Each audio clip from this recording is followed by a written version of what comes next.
Listo, podemos empezar con nuestra entrevista con esta invitada especial que tenemos hoy. Bueno, buenas tardes a todos y a todas los presentes. Nosotros nos encontramos nuevamente en el ciclo de entrevistas Los estudiantes quieren saber. Somos estudiantes de tercera del CENS número 457 René Favaloro del partido de Morón, y hoy contamos con la presencia de la licenciada Alicia Lo Giudice, docente de la Universidad de Buenos Aires y directora del Centro de Atención por el Derecho a la Identidad, un servicio de salud mental de abuelas de Plaza de Mayo, quien en el día de hoy nos ayudará a abordar el rol del Estado a partir del retorno del gobierno democrático en el año 1983 con respecto al acompañamiento a las víctimas, nietos restituidos y familiares cuyos derechos humanos fueron vulnerados durante la última dictadura cívica militar en nuestro país. Sin más, le damos la bienvenida. Bueno, muchas gracias y gracias por la invitación. ¿M? No, gracias a usted por hacernos este espacio para que los estudiantes puedan seguir enriqueciéndose en sus aprendizajes. Bueno, vamos a comenzar la entrevista. Micaela le va a hacer la primera pregunta. Bueno, buenas tardes. Bueno, ¿podría contarnos su comienzo y vinculación con la Asociación de las Abuelas de Plaza de Mayo? Bueno, disculpen que estoy mal de la voz porque estoy muy resfriada. Espero que me escuchen. Cualquier cosa me avisan. Bueno, les comento que yo empecé atendiendo a la primer nieta restituida por orden judicial y con las pruebas genéticas que había sido localizada, y estas pruebas se le hacen en el año 84. Ella había sido secuestrada con sus padres en Uruguay y la traen al país y queda en manos de un policía de la provincia de Buenos Aires. Este caso es un caso de los que se conoce como el Plan Cóndor, donde los ejércitos operaban sin dificultades entre fronteras, sin ningún tipo de documentación. Bueno, esta niña había sido secuestrada a los 2 años y entregada, bueno, por este policía, y empieza a convivir con él, obviamente negándole el origen.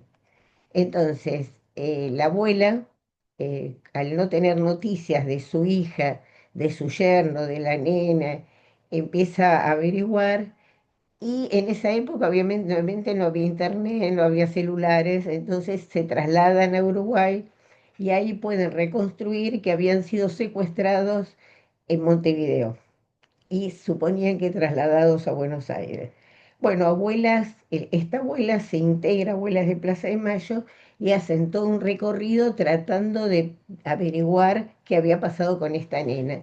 Y abuela siempre contó con la colaboración de la población, que le entregaba papelitos con datos de cuando se hacían las rondas, algunos se acercaban, le entregaban papelitos, y ahí ubican, uno hace una denuncia, la hace en Clamor. Es una organización brasilera de derechos humanos que recibía denuncias de Argentina, y habían recibido una denuncia de una nena que estaba en manos de un policía y que suponían que podía ser hija de desaparecidos.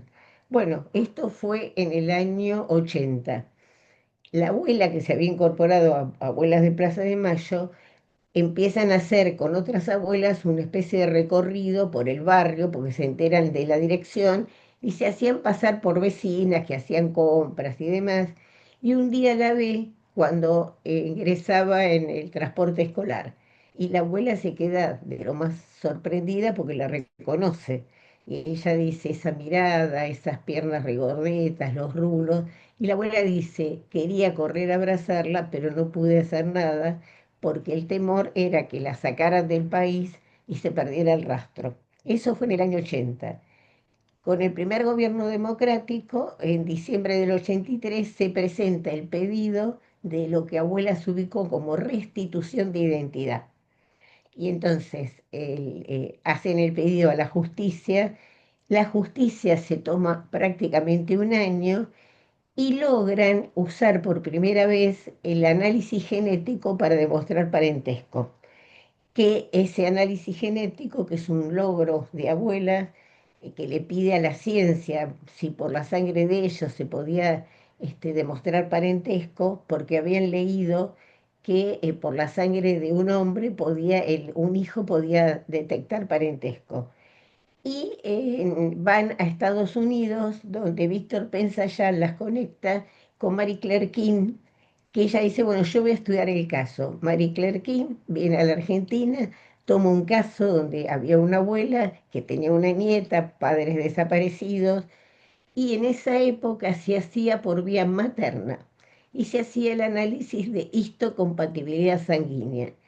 Cuando hace ese estudio descubren que se puede transmitir a otras generaciones la genética.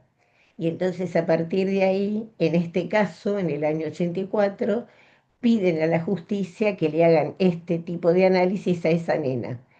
La justicia accede, le hacen el análisis y da que es la nieta buscada. Ahora, yo supongo que ustedes saben que cuando un juez tiene que investigar un caso, pide diferentes documentación. Y el apropiador, que así nombra abuelas la gente que crió ilegalmente, decía que tenía 5 años. Y la abuela decía que tenía 7. ¿Por qué? Por la partida de nacimiento. Le hacen los estudios de huesos y da la edad que dice el apropiador. Pero esta nena había retenido el nombre y no se lo pudieron cambiar, el primer nombre. Piense que había sido secuestrada a los 23 meses y sin embargo insistía en llamarse por su nombre y no se lo cambian. Nosotros ubicamos que hay como algo así, como una resistencia del inconsciente a la apropiación que conservando el nombre conserva la historia familiar, la de sus padres, la de sus abuelos, aunque no lo sepa. Y el cuerpo cede ante la presión del desamparo radical al ser secuestrada, apropiada y desaparecida. Entonces tenemos como ese doble movimiento, por un lado su nombre y por su lado la detención del crecimiento óseo. Bueno, después de un año, la Cámara, porque el juez no quería dar la restitución, la Cámara la da y le dice que tiene que irse a vivir con la mamá de su mamá. Esto le había pedido el primer equipo de psicólogos, yo no formé parte de ese equipo, porque trataban de organizar las generaciones. Por eso es la mamá de tu mamá. Y entonces estaba la nena, su mamá y su abuela. Entonces es la manera de introducirla en la genealogía. Bueno, la cuestión, ahí está todo el tema de la restitución y ella se va a vivir con su abuela materna. Y al año sí, ella habían intentado que inicie un tratamiento, pero ella no quiere. Va una o dos veces y no quiere. Pero una tía de ella había sido alumna mía de la facultad en el primer año de democracia, en el 84, y siempre hablaba con la mamá. Y cuando esta alumna, exalumna, me contaba que esta chica no quería hacer tratamiento, yo decía, bueno, hay que darle tiempo. ¿Por qué? Para que ella pueda pedir. Y en una oportunidad, entonces, esta niña le dice a la tía, decime, tu profesora no querrá ser mi psicóloga. Y es ahí que yo me incorporo a abuelas, pero no formando parte del equipo. Yo la atendía en mi consultorio, pero después con los años esto se fue complejizando, el primer equipo se va y la comisión directiva, en ese momento estaba Estela, me pide que me haga cargo del área.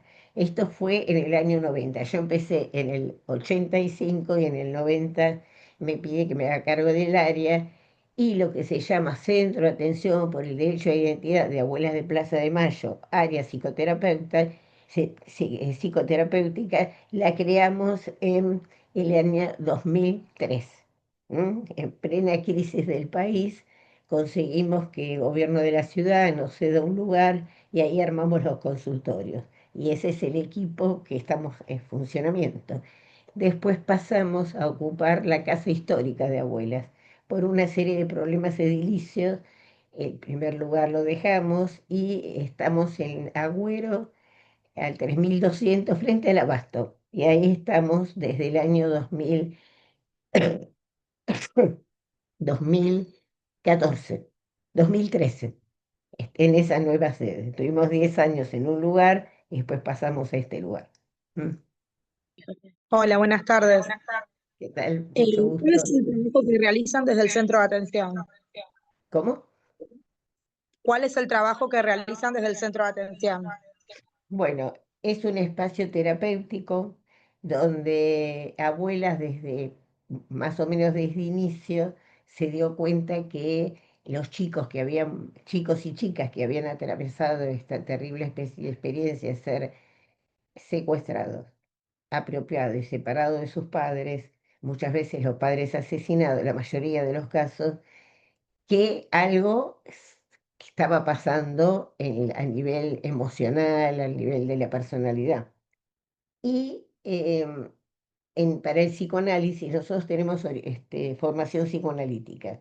Se conoce con el tema del trauma, ¿no? Eso que irrumpe la vida de alguien y marca un antes y un después. Entonces, abuelas al principio se orientaba por el tema del trauma para ofrecer este espacio.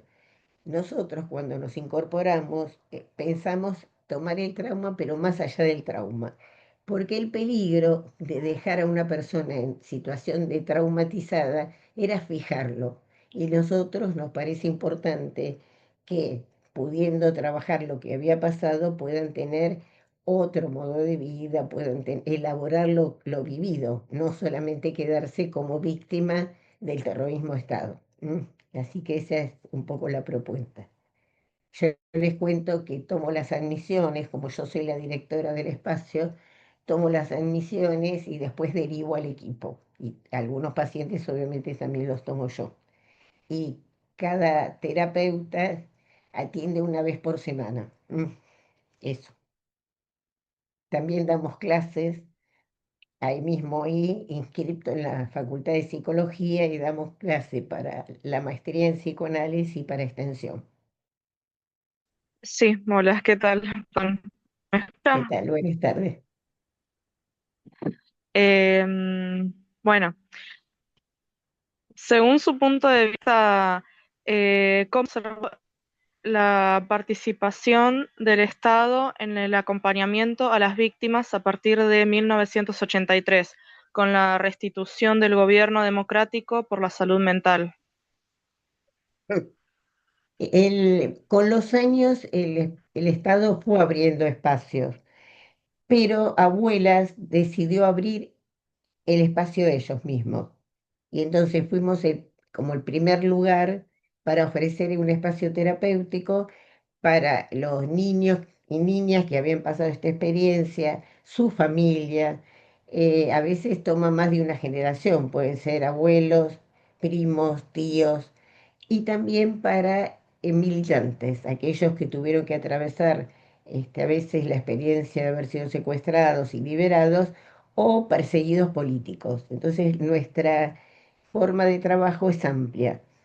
Y lo que a mí me parece importante, si bien Abuela siempre apeló al Estado de Derecho y que el Estado cumpla con su lugar, no retrocedió y decidió que ellos mismos tenían que ofrecer un espacio para que estas cuestiones puedan ser trabajadas. Buenas tardes. ¿Cómo se relacionó el Estado en cuanto a la salud mental con abuelas y madres de Plaza de Mayo para apoyar los procesos de búsqueda y revinculación en la sociedad de las víctimas? Abuela es lo que hizo varios movimientos. Por un lado, en el gobierno del doctor Alfonsín, pidió crear el Banco Nacional de Datos Genéticos, donde se almacena la sangre de todas las familias que denunciaron que tenían hijos desaparecidos y buscaban nietos, ya sea que hubieran nacido o que las mujeres embarazadas que podían haber tenido sus bebés en cautiverio. Eso por un lado. Y por otro lado, con el tiempo, crearon la Comisión Nacional por el Derecho a la Identidad, la CONADI. Y la CONADI abrió un espacio para la parte terapéutica. Pero nosotros vimos que la gente se acerca más a abuelas porque tiene más confianza que muchas veces al Estado. Y entonces, Abuelas logró que el Estado Nacional, en otra época, no en esta, le diera fondos, por lo menos hasta el anteúltimo gobierno dieron fondos, que se llamaba Fondos de Reparación Histórica para sostener nuestro espacio y nosotros estamos todos rentados con unos honorarios muy bajos, pero bueno, en nosotros también juega la disponibilidad para sostener este trabajo de abuelas, ¿no? Y con este último gobierno nada. Entonces, por eso Abuelas hace toda la campaña de donaciones y trabaja con municipios para recibir fondos, para seguir sosteniendo esta lucha, que además, si bien ubicaron 140 nietos, todavía quedan alrededor de 300 que están por ahí, vaya a saber dónde, y entonces, bueno, la búsqueda sigue. Entonces siempre cuando un nieto es restituido, el espacio terapéutico está ofrecido. Y siempre lo consultan si quieren, no es obligación, ¿no? No es tiene que, porque tal cosa, no. Ofrecemos el espacio y algunos lo han tomado enseguida, otros tardaron 15 años en pedir una consulta, otros 10, otros por cuestiones que le planteaban los hijos que no podían resolver y entonces piden, o sea que hay una variedad. Y la otra cuestión también que es importante aclarar, que hay muchos casos de lo que nosotros ubicamos como filiación falsificada, es decir, la inscripción de un hijo que no es de la familia como si fuera de la familia. Y es lo que obedece al tráfico de bebés, la compra y venta de chicos. Entonces, esos casos de filiación falsificada los tomamos en cuenta, a veces derivados por la justicia, a veces porque la gente se acerca y bueno, le damos lugar. ¿Mm? Hola, buenas tardes a todos. Buenas tardes, Alicia. Buenas tardes. Eh, bueno, hago la pregunta. ¿De qué manera el Estado continúa garantizando el derecho a la identidad y al acompañamiento emocional en esos procesos? En este momento nada. En este momento esa abuela es la que sale a buscar fondos porque obviamente está todo el negacionismo. El último gobierno, nada. Gobiernos anteriores, con más o menos dificultades, sostuvieron este espacio, porque lo que es interesante que el espacio ofrece a abuelas es un espacio particular que toma en cuenta la particularidad de la situación en lugar de, bueno, ir a hospitales, a servicios públicos y demás, en Abuela se decidió armar este espacio. Y la que aporta es Naciones Unidas. Naciones Unidas todos los años da un pequeño aporte para sostener el trabajo del espacio terapéutico y otros espacios de abuela. Era lógico que con un gobierno que apoya el negacionismo, era lógico que no hubiera sostenido el trabajo, este trabajo particular, ¿no? ¿Cómo se integran las políticas de salud mental con las de derechos humanos en la actualidad? Y la verdad que las políticas no se integran. Lo que pasa que en diferentes espacios eh, del Estado se sigue trabajando y sosteniendo el trabajo más allá de la postura del Estado, ¿no? Que es lo que pasa en los hospitales, en los centros de salud. Pero en este momento lo que es el gobierno, digamos, no tiene ningún interés de sostener políticas que apunten a preservar los derechos humanos. Entonces, lo que sí, todos los que estamos involucrados en el tema de salud mental no retrocedemos y seguimos sosteniendo los diferentes espacios. Eso es lo que me parece tienen que tener claro. Creo que por otro lado es claro porque abiertamente el gobierno habla del negacionismo, ¿no? Así que no es, no es para dudar. Bueno, buenas tardes a todos. Alicia, muchas gracias por Buenas estar tardes. presente en este Zoom. Para nosotros es un honor poder contar con su presencia, ¿no? Cuando me comentaba la profe Anabel sobre esta propuesta y cómo van trabajando el tema de la salud mental, ¿no? La intervención del Estado, las políticas públicas, la actualidad y haciendo un poco un breve repaso sobre el aporte, ¿no? Sobre el impulso en la creación de la Comisión Nacional por el Derecho a la Identidad, la CONADI, Banco Nacional de Datos Genéticos, todo el doble trabajo que se hizo, porque los estudiantes tienen que saber que no solamente buscaban a los hijos, sino que también buscaban a los nietos, ¿no? Cómo se fue conformando el índice de abuelidad, eso es muy importante, es histórico.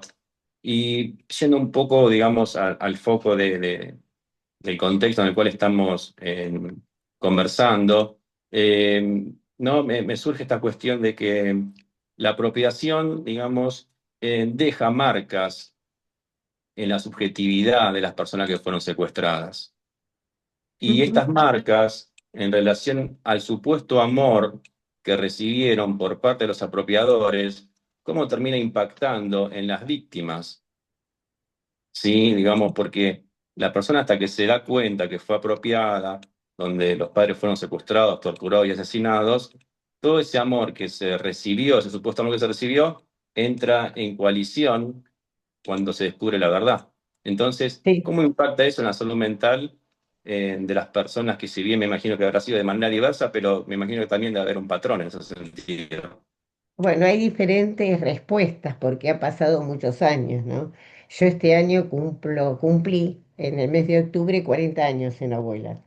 Si bien yo no estoy en lo cotidiano todos los días en Abuela. Nosotros tenemos, primero atendí a mi consultorio, después creamos ese espacio. Yo voy 2 veces por semana, los terapeutas van una vez por semana. Y lo que es interesante es ubicar que hay una decisión respecto de cómo trabajar estas situaciones en donde a las personas por apropiación, por secuestro, bueno, le han quitado sus derechos y entonces lo jurídico hace su trabajo. Nosotros estamos muy en contacto con lo jurídico y nos da posibilidad de hacer nuestro trabajo.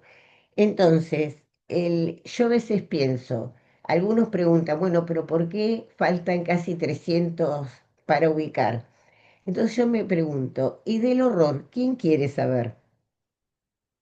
¿No? Saber que o nació en cautiverio, que los padres los pudieron haber torturados, violados, digamos, y asesinados. Entonces uno piensa que, bueno, hay gente que preferiría no saberlo. Yo tengo formación psicoanalítica y para eso pensamos en mecanismos de renegación. Hago como si nada hubiera pasado. Entonces, en la sociedad funcionó mucho esto. Por eso había una frase que decía, los criaron con amor. Entonces, la pregunta ¿es amor o el chico queda como objeto para el goce o la satisfacción del otro? No queda como sujeto, sino tendría acceso a su historia. Y en esta nena que yo les cuento, que fue la primera nieta restituida por orden judicial y con las pruebas genéticas, cuando, bueno, se entera, bueno, de lo que había pasado, ya no quería verlos, pero el juez la obliga a tener una visita en el Palacio de Justicia. Entonces ella va y este hombre quieren abrazarla y ella no acepta y entonces le dice, pero nosotros somos tu mamá y tu papá, te queremos. Y entonces ella le dice, ¿cómo voy a creer si me siguen mintiendo? ¿No? Entonces ese ubicar la mentira abre, con mucho dolor, pero abre.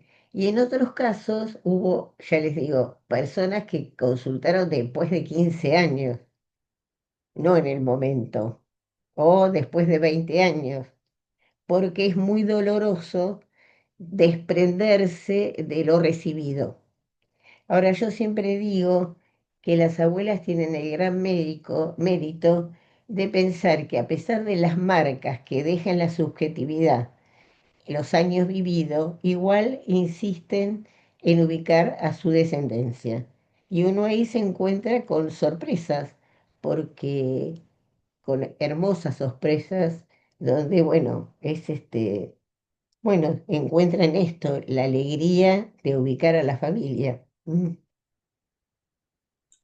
Primero de todo, Alicia, muchas gracias por este espacio, eh, donde nos abre un poco más, nos acerca un poco más a la historia que tan oculta estuvo, ¿no? Yo tengo una pregunta, yo soy el secretario del CENS. Tengo una pregunta acerca de que si existe algún tipo de patrón, o si ustedes pudieran determinar de parte de abuelas, algún tipo de patrón en donde las personas siguen cuando dan el paso de de querer averiguar. No sé, tipo, si hay algún mecanismo o alguna señal que las personas le hace dudar y se acerca a abuelas. Eso es más que... No, no, es difícil, por lo menos con mi formación psicoanalítica, es difícil ubicar patrones. Lo que pasa es que aquellos que se acercan siempre encuentran que hay algo en la historia que no les cierra. Puede ser porque no se parecen a nadie, porque algún primo, una prima deslizó algo, digamos, como siempre hay algo que no cierra. Una nieta decía, yo siento que tengo en la cabeza como si fuera algo que me aplasta. Y después decía, yo siento que tengo como un cuadro de ajedrez que no lo puedo armar. No, un rompecabezas que siempre me falta una pieza. Bueno, cuando ubicó que era una nieta nacida en cautiverio, padre desaparecido y demás, dijo, bueno, algo había encontrado. Entonces, el discurso renegatorio, que es este de como si no hubiera pasado nada, tiene sus fisuras también. Así como algunos se cierran, otros se pueden abrir. A mí una vez una nieta me pidió una entrevista y me dice dos cosas. ¿Qué tiene? Culpa y agradecimiento hacia quienes la criaron y hacia sus padres de origen y la familia. Con respecto a las personas que la criaron, tiene culpa porque ya no siente lo mismo que sentía antes, cuando se entera que había sido apropiada. Y agradecimiento porque el hombre le había dicho que le iban a pegar un tiro y que él corrió el arma y se la quedó. Bien. Y tenía culpa y agradecimiento para la familia de origen porque le había buscado siempre. Entonces agradecimiento y culpa porque le costó mucho aceptar que ella había sido apropiada. Entonces uno ahí ve cómo las dos cosas pesan, ¿no? No es tan sencillo. Como un encuentro de, como sería como un encuentro de emociones, de sensaciones, o sea, que, ¿no? Es lo que me sale en este momento, ¿no? Como que se sienten culpables, pero a su vez se sienten un poco liberados de ese peso que vos decís, ¿no, Alicia? Ya. Te puedo tutear, ¿no, Alicia? Perdón. Sí, por supuesto. No, o algunas veces me han comentado que se sentían culpables porque ya no les podían decir mamá y papá a quienes lo apropiaron. Porque obviamente esta gente les dice, te criamos con amor, dimos lo mejor para vos, ta, ta, ta, ta. Y bueno, ese discurso prende, ¿no? ¿Quién no quiere ser criado como vos? Pero una vez varias nietas que hicieron una filmación decían que habían descubierto que ese era un falso amor. Yo creo que es más que un falso amor, una manipulación encubierta, o sea, eh, no llega a ser nada de amor, o sea, me parece. El No, amor no. para mí es otra cosa. Sí, además el amor también es renunciar, ¿no? Que el chico no sea un objeto para mí. Entonces, pero si usa amor para tantas cosas que esta gente decía, no, los criamos con amor. Eso es lo que circuló mucho en los primeros años de democracia cuando se oponían a las restituciones, ¿no? Y a la justicia le costó muchísimo diferenciar apropiación de adopción. porque intentaban asimilar que eran casos de adopción cuando no había ningún registro de una inscripción por adopción,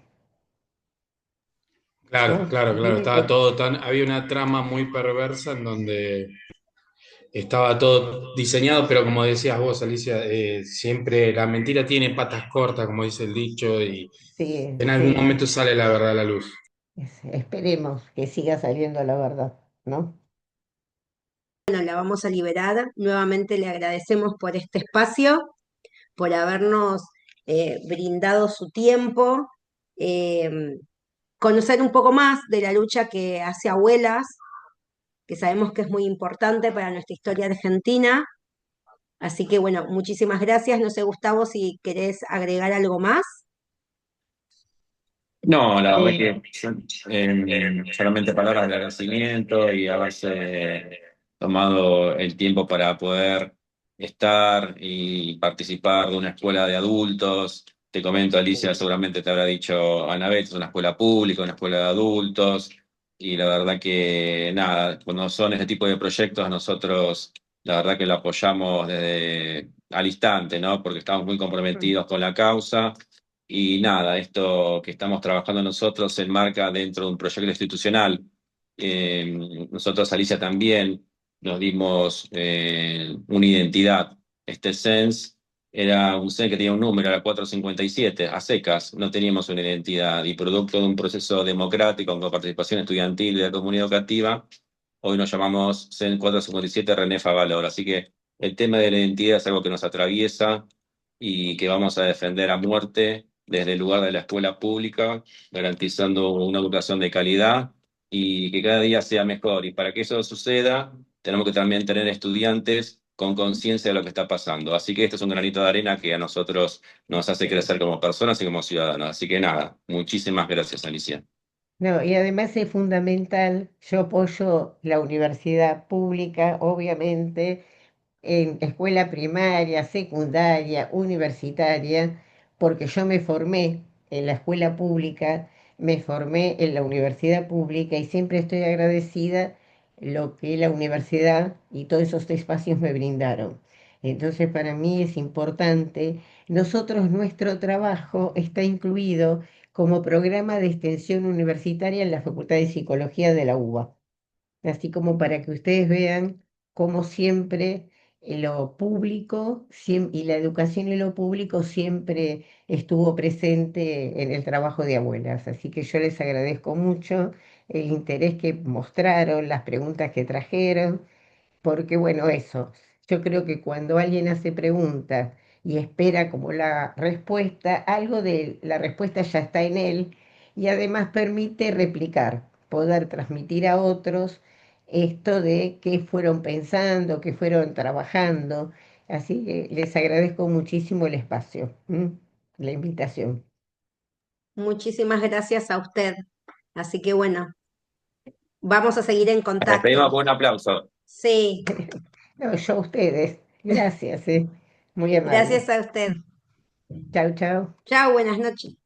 Ya, Buenas buenas noches. noches. Buenas noches. Chao, chao. Chao.